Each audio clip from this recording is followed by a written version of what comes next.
Bien, todas estas situaciones de hipoxemia que habíamos visto en la filmina anterior van a llevar una serie de mecanismos compensatorios que lo que buscan en última instancia justamente es preservar los niveles de oxígeno en sangre arterial o bien ayudar a elevar los mismos.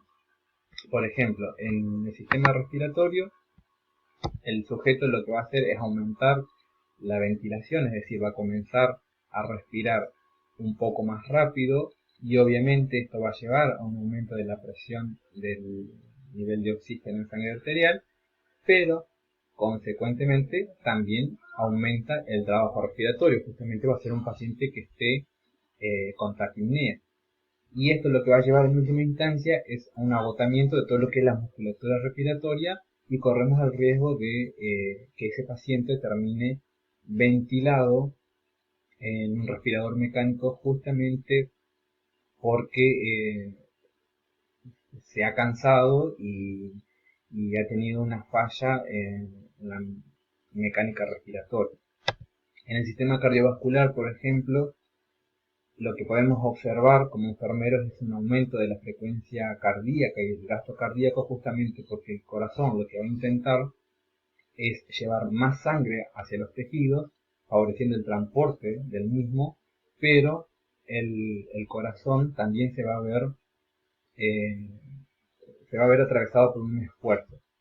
Y en la parte hematológica, por ejemplo, las condiciones crónicas de hipoxemia, por ejemplo, van a aumentar, o decir, va a haber un aumento de la eritropoyetina y secundariamente a esto va a haber una poliglobulia, que quiere decir que va a haber un aumento de la cantidad de glóbulos rojos y consecuentemente aumentaría el hematocrito, lo que favorecería el desarrollo de la hipertensión pulmonar.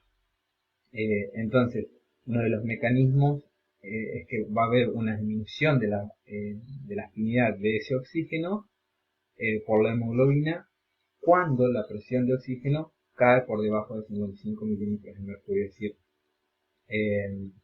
es tanta la cantidad de glóbulos rojos que la hemoglobina no logra, en cierto modo, unirse al el oxígeno, perdón, no se une a la hemoglobina, entonces, consecuentemente, hay menor cantidad de oxígeno a nivel de los tejidos.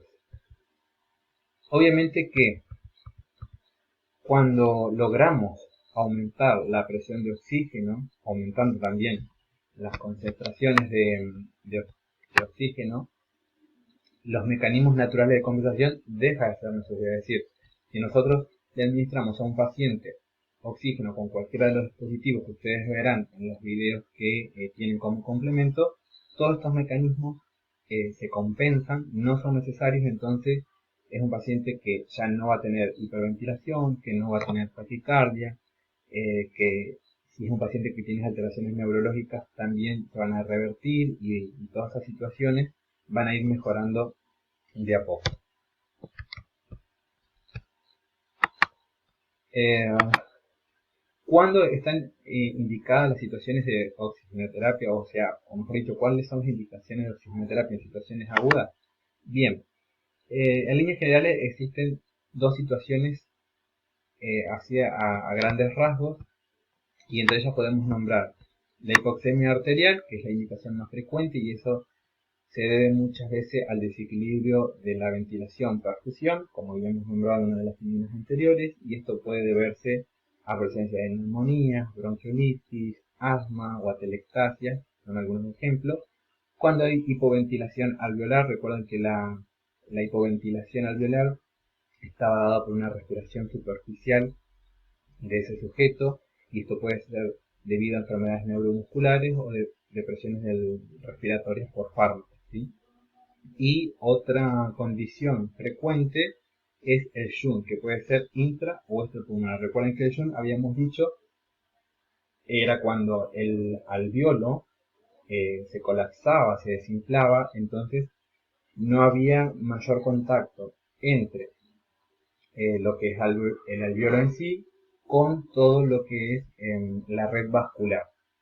Esto puede ser por una broncoaspiración, por la presencia de neumonía, puede ser una contusión pulmonar, un paciente que, por ejemplo, haya tenido un accidente, o bien situaciones de sepsis o politraumatismo. Generalmente esto se ve muy común en los neumotórax. Y luego otra condición que requeriría de oxigenoterapia es la hipoxia, es decir, una disminución del nivel de oxígeno, pero no ya en la sangre arterial, sino más bien en los tejidos. Y está indicado a pesar de haber una presión de oxígeno superior a 60 milímetros de mercurio, ¿sí? Y esto generalmente se debe por un deterioro del aporte. Hay dos situaciones que deben tener en cuenta. Una de ellas son las situaciones de bajo gasto cardíaco, como por ejemplo la anemia, la insuficiencia cardíaca y el shock hipovolémico, y las intoxicaciones por dióxido de carbono. Las situaciones de bajo gasto cardíaco, eh, hablábamos por ejemplo de la anemia porque piensen ustedes, un paciente que tiene una hemoglobina y un hematocrito bajo, eh, no tiene los elementos, en este caso los glóbulos rojos, o la cantidad necesaria como para llevar todo ese oxígeno a todos los tejidos del cuerpo, ¿sí? Por eso decimos que es una hipoxia tisular, que no necesariamente hay una disminución de la presión arterial por valores debajo de menos de 60 milímetros de mercurio, pero que sin embargo necesitamos de un aporte considerable de oxígeno, ¿sí? El shock hipovolémico, por ejemplo, tenemos un paciente que se haya cortado o haya tenido un traumatismo eh, o un politraumatismo, por ejemplo, un hemoneumotora, y hay una cierta cantidad de pérdida de sangre. Entonces, acá el problema está en la falta de glóbulos rojos, que lo que van a hacer en última instancia es no llevar ese oxígeno, como bien dije, a los tejidos. Y no necesariamente hay una condición de insuficiencia respiratoria. Y la PO2 se mantiene por encima de los valores de 60 milímetros de mercurio.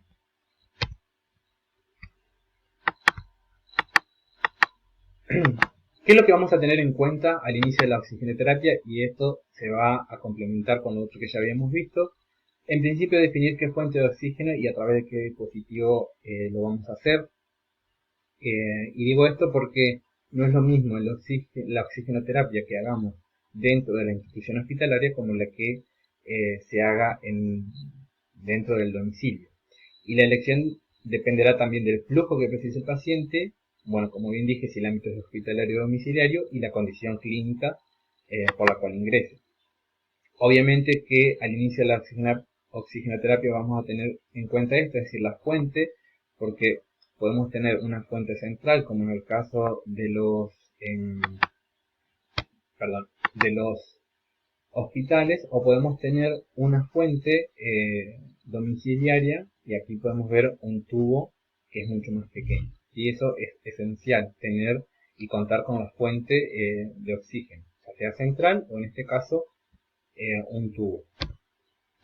Y luego ciertos elementos que se van a complementar con el resto de los dispositivos. Si ustedes pueden ver ahí en el cursor, lo que vamos a necesitar es un flumíter o flugímetro también, el cual ya viene graduado, ¿sí? Y esto tiene una bola aquí adentro de metal que nos va a indicar los flujos que yo le voy a estar administrando. En este caso particular, este flumíter se conecta a un panel central de gases, ¿sí? También se puede adecuar al tubo de oxígeno. Aquí podemos ver, por ejemplo, en este recuadro, voy a bajar un poquito la imagen, pueden ver un panel de gases central como el que tenemos en la institución hospitalaria, y podemos ver el flumíter, ¿sí? Y también un manómetro en el caso de que necesitemos mayores volúmenes de oxígeno, como por ejemplo cuando lo usamos con los respiradores mecánicos o los ventiladores mecánicos. Otro elemento que vamos a necesitar son los humidificadores, que pueden ser de tres tipos. Tenemos el humidificador de burbuja, como el que estoy señalando acá con el puntero, el humidificador activo, también conocido como humidificador de cascada, y este último, el humidificador pasivo. En el primer caso, en el humidificador de burbuja, si bien es el que hemos usado por muchos años, la bibliografía o los estudios respecto a los humidificadores advierten que si bien se administra cierta humedad, no es la suficiente eh, como para lograr el cometido que nosotros buscamos. Esto no quiere decir que no sirva. Si no contamos con ninguno de los otros dos, podemos de todos modos utilizar este. Lo que sí podrán observar el día que vayan a hacer sus prácticas es que estos humidificadores, los de burbuja, lo que se les coloca es un calentador de cera con agua para proporcionarle esa temperatura que le estaría faltando. En el caso de los humidificadores activos, como que estoy señalando ahora, estos son mucho mejores porque aquí podrán ver que tiene un regulador de la temperatura que nosotros vamos a dar. Esto es donde colocaríamos la solución fisiológica, ¿sí? Y luego acá se estarían acoplando los diferentes dispositivos que necesitaríamos. Entonces, a través de este humidificador, nosotros le proporcionamos la humedad y la temperatura correspondiente. Y en el último caso, que es un humidificador pasivo, generalmente esto se usa con aquellos pacientes que están ventilados a un ventilador mecánico o que están en proceso de ser destetados del ventilador, y es necesario que para que esto funcione el paciente esté consciente, es decir, que tenga un Glasgow mayor a 8, que sea capaz de respirar por sí solo, y entonces en cada una de esas respiraciones se produce el intercambio. Una parte se conecta al tubo, ¿sí? Al tubo endotraqueal. En esta toma se conectaría el oxígeno, ¿sí? Y por esta otra ingresaría el aire ambiente. Esto también se conoce como tubo ENI, es decir, el paciente va a tomar parte del oxígeno desde el aire ambiente y la otra parte va a venir desde lo que es la fuente de oxígeno. Bien, esto ha sido un repaso muy general de aquellos fundamentos de la oxigenoterapia, y en los videos que ya tienen cargados van a ver cada uno de los dispositivos, cuáles son eh, sus características y en qué situaciones se deben utilizar y cómo se deben colocar y demás. Espero que les haya servido y que les haya sido de ayuda para la lectura y la comprensión del documento que le habíamos dicho, el cual lleva el nombre de Fundamentos de la Oxigenoterapia.